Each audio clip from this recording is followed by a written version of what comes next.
Hi everybody, Nancy here.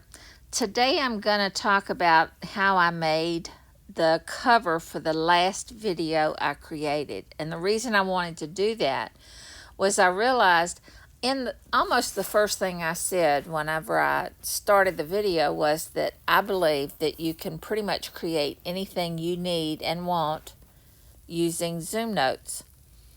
And you don't have to go out and buy it. Now, now there are going to be some things that's just not worth spending the money, not worth the time necessary to create it. I get that, and there are people that sell 100 tacks for $1.49 or something. So it may not be worth your while, but this way you get the exact color, or when I showed you how to do it, you get the exact color of things that you want. So anyway, after I finished doing the video, I looked at the cover and realized that I had created literally from scratch every single thing that was on that cover. And I did it without thinking. It's just, now I just do it naturally because it's so simple. Once you know that you can do it, it's just so simple. And what I will usually do, I'll start off, well, first of all, I knew I was going to be making map text, so that I needed to do a map. And then I needed to make it look like it was a bulletin board with stuff tacked to it. Well, I already have in my bucket, my saved bucket fill, an image of a bulletin board. And notice that every page I create my videos on starts out blank. Now, the only difference is it's got the date up at the top, and I don't want to do my bucket with that, so I'm going to hide it, hide all, so now everything disappears.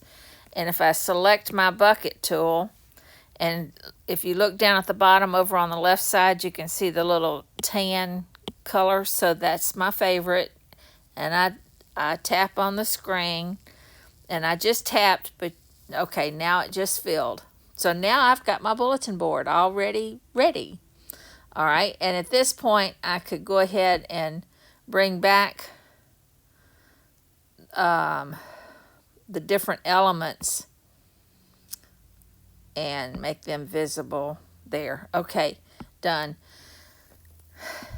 But I didn't do that with the date. I forgot and wasn't thinking, so I ended up having to create a label, and I just used the grab tool to put the date up at the top left. You see it's different than the location of it's different on the page. So that was something that I created using the grab tool. Then just below that is the map that I wanted to be sure and use. Well, if you go to the two little tools up at the top and go to image tools down toward the bottom and look to the far right, there's a map option. Select that, and that opens up a map of the whole entire world. And you can zoom in as far as you want to on this map. You can go so close to it that you can literally see the houses and the church right there, So you could, okay, I don't live anywhere near Kansas City, so I'm not showing you anything about me. But, okay, once it's done and you're happy with the, oh, look, you could even do satellite. I hadn't even noticed that. So you can zoom in and find your house and do done. And it takes a snapshot of that image. Wow. I hadn't done the satellite image yet, so that's cool to me too. And then I will always create a drop shadow to things that I'm going to be hanging off of the bulletin board just because I like them. And I use when I can, I try to use the drop shadow from the polygon. I just use a square polygon and 0 fill, 0 border, and just the drop shadow. And then I just draw the square and that creates a drop shadow. See? Nothing to it. Now I'm going to delete that because I don't need it. Select it. Delete. And delete that. Okay, so that's how I got my map. Now, to the far right, the actual title of the page, all I did was I did a video with this, how to create this, but all it is the text with a drop shadow and a background fill, and that makes it look like a Post-it note. And like I said, there's a video on that. You can search for that. Then the photograph of my great niece just had the baby, and her mother sent me a copy, took a picture of her at the hospital and sent it to me on my iPhone. Then I airdropped it to my iPad.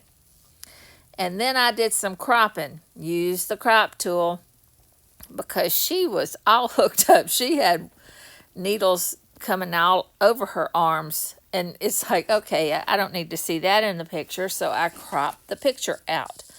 So I just got the little family. And to create the Polaroid look, I used, again, the polygon tool. I made a thick white border. All that is the white border. And, of course, it's empty on the inside, no fill. Now, to create the thicker bottom, I just did another polygon with the white fill. So now it's heavier on the bottom than it was up at the top and on the edges, so that it looks more like a Polaroid picture. Okay? To the right of that is another polygon